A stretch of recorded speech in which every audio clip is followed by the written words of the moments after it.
Thì bây giờ để mình vào cái vấn đề mà chia sẻ và mổ xẻ cái phuộc này nó giống nhau cái chỗ nào. Thì trước tiên thì anh em thấy là em đưa cho anh em hai cái cặp phuộc của thằng đời đầu và đời sau đây. Đây là đời bên này của em là đời sau đây, còn bên này là đời đầu. Thì cái điều mà đầu tiên anh em nhìn thấy á, là cái sự khác biệt là hai cái đầu phuộc này nó màu đen với màu trắng này. Đời sau nha, cặp phuộc đời sau thì nó có cái chóp màu đen như thế này. Và đời đầu. Xin chào anh em nhé của kênh nhé. Thì như ngày hôm qua em có thăm dò ý kiến của anh em bên kênh là có muốn em phân biệt cho anh em em phân biệt và báo giá cho anh em cái cặp phuộc của Super Rim đời đầu và cặp phuộc của Super Rim đời sau có sự khác biệt gì không, sự khác biệt là khác biệt chỗ nào, rồi về giá cả cũng như là cách phân biệt. Thì hôm nay em sẽ mổ xẻ cái cặp phuộc của thằng Super Rim đời đầu và Super Rim đời sau, để cho những anh em nào mà chưa nắm hoặc là chưa biết thì anh em mình có thể là theo dõi để mình xem cho nó rõ hơn, cũng như là nắm được cái giá cả của thời điểm giờ nha anh em. Thì như anh em đã biết phuộc của đời sau thì em giới thiệu qua sơ qua cho anh em này.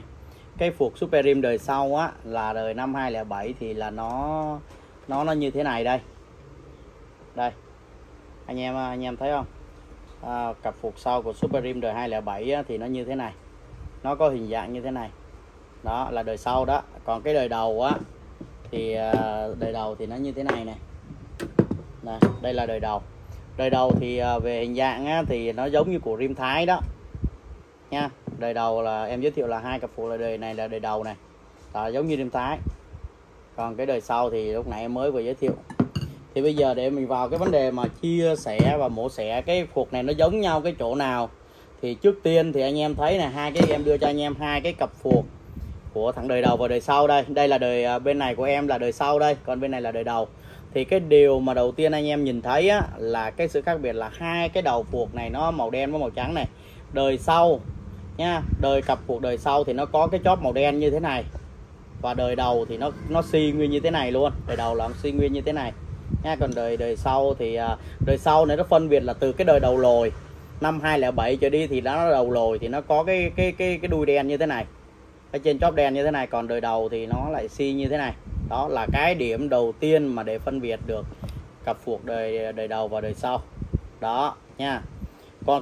Còn cái điểm thứ hai nha, cái điểm thứ hai này, cái điểm thứ hai là cái điểm như thế này này.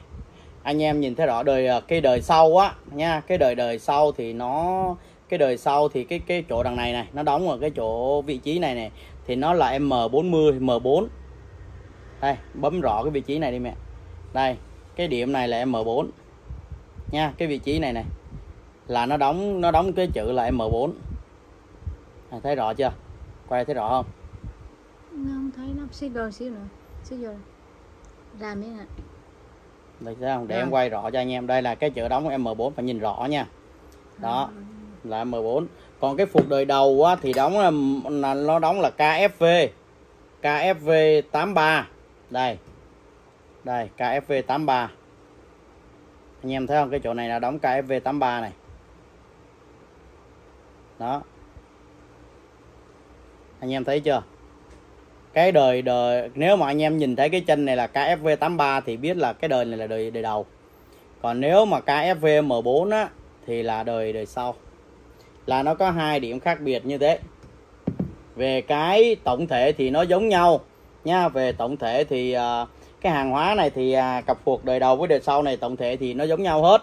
Và kích cỡ, về cái kích cỡ, đây em nói về kích cỡ, hai cái cặp phuộc này về kích cỡ thì bằng nhau nha anh em. Về cái kích cỡ của hai cái cặp phuộc này thì nó bằng nhau hết. Đây anh em nhìn thấy này, về cái cặp này thì kích cỡ của nó là bằng nhau hết nha anh em. Nó không có cái sự khác nhau về kích cỡ. Có nghĩa là chiều dài á, cái chiều dài của nó là không khác nhau về chiều dài, và hai chiều dài bằng nhau. Vậy thì cái xe này á, hiện tại cái cặp phuộc này nè anh em, thì là có thể gắn chung với nhau luôn và không có chỉnh sửa hay là mình có cái sự điều chỉnh gì hết thì không cần. Và hai cái phuộc này là về kích cỡ giống nhau, nó chỉ khác nhau có hai điểm đó thôi. Cho nên là khi mà mình mua về nha thì mình không cần phải điều chỉnh gì hết, cứ việc gắn vô là xong. Còn về hàng nói về bên chất lượng Thì em nói về chất lượng thì cái phuộc đời đầu này là cái phuộc đời đầu này nó sẽ ngon hơn. Cho nên khi anh em mua mà để gắn thì anh em nên mua cái phuộc si như thế này. Anh em nên mua cái cặp phuộc si này thì anh em đời đầu này anh em gắn nha. Thì anh em nên mua cái cặp phuộc si đời đầu này anh em gắn, đừng mua cặp đời sau. Bởi vì cái đời đầu này là cái thứ nhất là nó vừa đẹp hơn, mà cái thứ hai nữa là nó xài nó bền hơn, giá cả nó cũng cao hơn nha anh em. Giá cả nó cũng cao hơn và nó chất lượng nó xài nó ngon hơn nha. Cho nên là về cái chất lượng thì vẫn khuyên anh em là xài cái đời đầu chứ không nên xài đời sau đó. Còn cái cặp phuộc này á, anh em biết không, hiện giờ á, là trên thị trường bây giờ á, là hàng của Rim Thái đó. Cái cặp phuộc của Super đời đầu này thì hiện giờ là cặp phuộc của Rim Thái là nhiều anh em đi mua cặp phuộc Rim Thái là không còn sản xuất nữa. Và giá chính thức của cặp phuộc Rim Thái là không có còn sản xuất nữa đâu nha anh em. Cho nên á, khi mà nó không còn sản xuất nữa thì anh em nếu có mua mà muốn mua đúng hãng thì anh em chỉ có mua của Super đời đầu này thôi, chứ không còn cái hàng mà của Rim Thái nữa đâu mà để cho anh em mua. Cho nên là khi anh em mua thì là nên là mua cái cặp Super đời đầu này nha. Còn Rim Thái bây giờ là đã ngưng sản xuất, chỉ có hàng Thái thôi, chứ còn nếu mà Rim Thái mà chính hãng thì không còn sản xuất nữa. Cho nên khi anh em mua thì là anh em nên mua cái phuộc của Super đời đầu này nha để mình sử dụng. Thì cái cặp phuộc của Super đời đầu này á, hiện giờ á, giá của nó đó là nó 1.064.000 là cặp phuộc này đây. Đây cặp phuộc này là giá là 1.064.000 là Super đời đầu nha, xài chung với Rim Thái luôn. Còn cái cặp phuộc sau này của Super đời sau này hiện giờ nó là 900 một cặp. Đây cặp phuộc sau của Super này hiện giờ nó 900 một cặp nha anh em. Đó là nó có hai cái chóp mà màu đen như thế này, chóp màu đen như thế này nhá. Đó thì là nó là 900 một cặp. Còn về những cái thông số, ví dụ thông số nó thì giống nhau hết và nó cũng có những đặc điểm, ví dụ như là cao su ở trên đây, những cái cao su này là cao su có số hết này. Cao su này thì cả hai cái loại phuộc trước đời đầu và đời sau đều giống nhau hết. Cái cao su này là cao su ở trên đầu cái cao su này là đều có số hết nha. Trên mấy cao su này đều đóng số hết. Đó. Đây cả trên này cũng vậy, đều đóng số hết. Đó.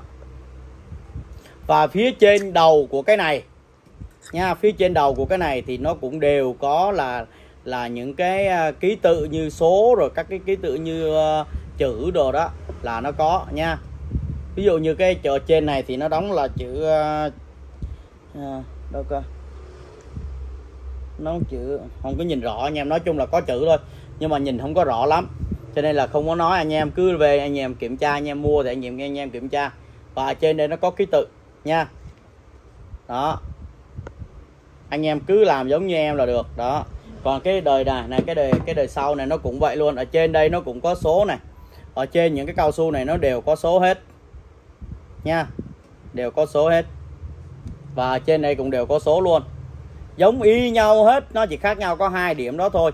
Cho nên khi anh em đây, trên đây cũng có dãy ký tự và có số đây. Đó. Đó. Cái ký tự trên đây và cái số ở trên đây này nó không có trùng nhau nha. Ví dụ như hai cặp phuộc này đi thì cái ký tự của ở trên hai cái cặp phuộc này đời sau này thì cái ký tự ở trên đây nó cũng không có trùng nhau đâu anh em nha. Những cái ký tự ở trên đây nó đều khác nhau hết và nó không trùng nhau đâu. Cho nên khi anh em mua là nó không có trùng nhau đâu, anh em đừng có coi là nó trùng nhau nha. Và ở phía trong đây này, phía trong đây nó cũng có những cái dãy số này, ở phía trong của lòng của cái chân phuộc này nó đều có chữ số hết. Đây, và bên này nó cũng có nhưng mà nó cũng không trùng nhau đâu. Anh em không, ở phía trong cái ký tự của cái chân phuộc này nó đều có nhưng mà nó không có trùng nhau. Ví dụ như hai trong này nó đều có nhưng mà nó đều khác nhau số hết. Cho nên là khi anh em mua thì nó sẽ không có trùng nhau vào cái ký tự đó, cái số đó, cái con số ở trong đây này. Cho nên là một cặp, mặc dù đó một cặp nhưng nó vẫn không trùng nhau nha. Thì anh em khi mua thì chúng ta cũng phải nên chú ý là cái cặp phuộc đó là các cái con số nó không có trùng nhau. Ví dụ như cái của thằng này là chân phuộc ở phía trong này nó đây là 64 này. Em ví dụ như cái chân phuộc này là 64 này. Đó, thấy rõ không? Thấy rõ, 64. Mà phía trong này á thì nó là 62 này. Phía trong này là thì của cái cặp phuộc bên này thì nó là 62. Anh em thấy không, nó 62. Và hai cái cây phuộc này thì nó không giống nhau mà nó là trái phải khác nhau. Đây, cây phuộc này là phuộc dạng phuộc của Supreme á, thì là nó là có thể tăng lên tăng xuống.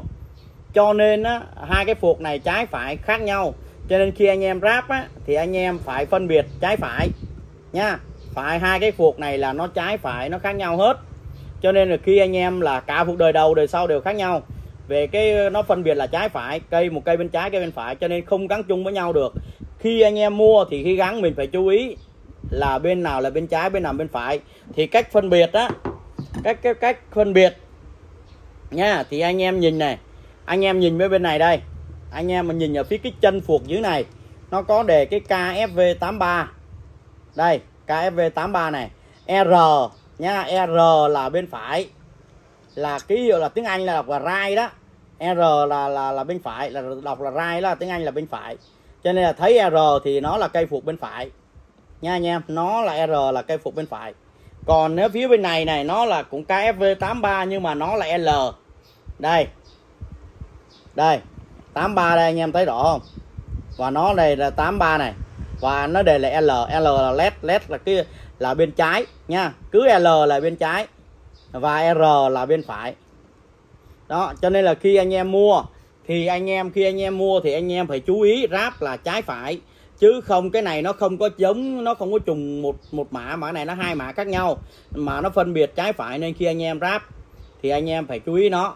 Còn cái cách mà anh em thử, ví dụ như cái này đi, ví dụ như anh em muốn thử cái phuộc này nó có tăng được không, ví dụ mà anh em khi mua về đúng không, anh em mua về thì anh em muốn biết là cái này có tăng được không, thì anh em cứ cầm cái đầu này, cầm chắc vào cái chỗ này và vặn cái này thử lên cho nó hở trong khúc này. Đó anh em thấy không, này em mở lên này cho anh em thấy này, nó cũng chắc lắm đó, anh em thấy không, nó há rộng cái này ra, anh em thấy không, cầm cái đầu này và siết cái này lên thì anh em thấy nó há rộng cái này ra không, nó há rộng như vậy thì cái nếu như anh em xe chở nặng thì mình tăng cái này lên. Ví dụ như đây 2 người này đó, 2 người thì anh em kéo nó lên, nó hở ra như vậy thì chở được 2 người.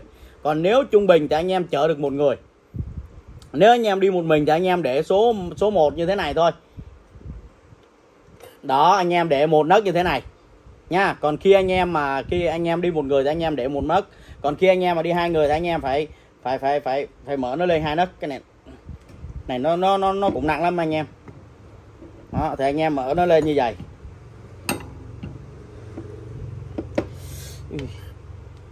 Đó, mở giống lúc nãy em mở vậy đó, đây nè. Đó, anh em thấy không? Là nó há cái này ra thì nó lên 2 người. Đó. Nó há ra thì nó lên 2 người như vậy. Còn nếu như mình mở xuống thì nó lên 1 người. Thì khi anh em mua về á thì đồ hãng mà thoải mái, anh em cứ phải lấy, anh em cứ thử giống như em vậy đó. Coi vặn lên được không, vặn xuống được không, nhẹ nhàng không. Đó, nó hơi nặng tay là giống như em vặn nó là được. Đó. Nha, khi anh em mua thì đồ hãng thì anh em cứ thử hết như vậy đi cho nó chắc cú. Ví dụ như đó em mở lên như vậy, em vặn xuống này, em giữ cái đầu này em vặn nó xuống. Nó đau tay anh em, tại mình không ấy được á, nó đau tay lắm. Đó, anh em thấy không? Đó, em vặn xuống thì nó trở lại bình thường. Đó, nó tụt xuống. Còn khi anh em vặn ngược lên thì nó lên. Nhưng mà khi anh em gắn vào trong xe rồi nha, cái này khi anh em gắn vào xe, hai cái này nó chịu lại hết rồi thì anh em vặn cái này nó rất là nhẹ nhàng. Nhưng mà tại để nó như vậy á thì vặn nó khó khăn hơn, nó đau tay. Đó. Nhưng mà anh em nếu mà thử thì thử, có nó mua thì mình mà mua thì mình cứ thử thôi, được thử cứ thử nha anh em. Còn đồ hãng mà thì nó đã có hết cái quy chuẩn rồi, cho nên khi anh em mua thì mình nên mua cái dòng như thế này nè. Cặp phuộc này á, đời đầu thì là nó là 1.064.000, còn đời sau thì là nó là 900.000 một cặp. Đó, giá thì nó như vậy. Còn đồ hãng thì nó giống nhau, giá thì bán giá hãng, đó là giá hãng đó nha anh em. Em làm em phải lau lại cho nó sạch. Đó, em phải lau lại như vậy tại vì có dấu tay anh em. Đồ hãng thì em mang ra em quay, còn cái hộp của nó thì nó đi một cái hộp và chứ nó không có nó có một cái hộp như thế này này. Để em lấy em quay cho anh em xem. Em lấy cho anh em xem. Đây này, nó có một cái hộp như thế này nha anh em. Đó, cái cặp phuộc đời sau này nó có mã KFV M41 này. Đó, anh em thấy không? Và đồ hãng thì nó 2 cây, hai cây thì 2 hộp như thế này. Đó. Đời đầu hay đời sau gì nó cũng có 2 cây 2 hộp và có tem mác đầy đủ. Nói phải như vậy mới đúng, chứ không có cái nào mà nó đi mà nó không có tem mát hoặc không có hộp là không phải nha. Khi anh em mua thì nó phải giống y chang như vậy đó.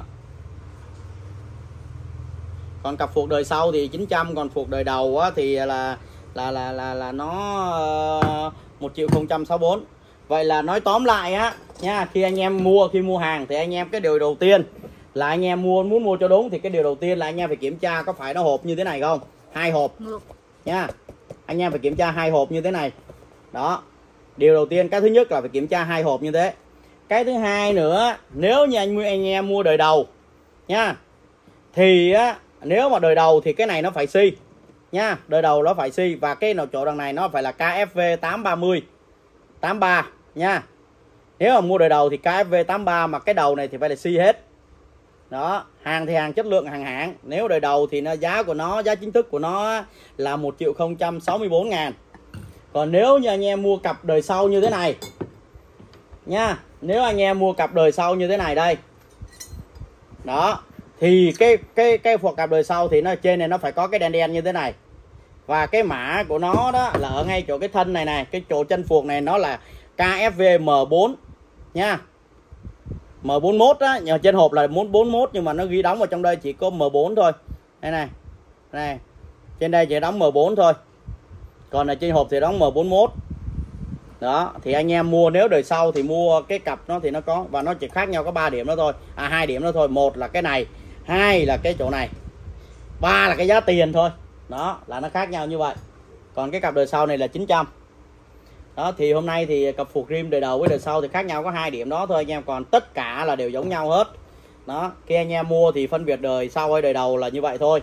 Còn hàng này thì anh em nên theo cái kinh nghiệm của vợ chồng em á, bán hàng lâu năm và cũng như người tiêu dùng người ta xài, người ta ưa chuộng loại nào thì em cũng góp ý với anh em luôn là anh em nên mua cái đời đầu, không nên mua cái đời sau. Bởi vì cái đời đầu nó xài nó sẽ ngon hơn và nó đẹp hơn.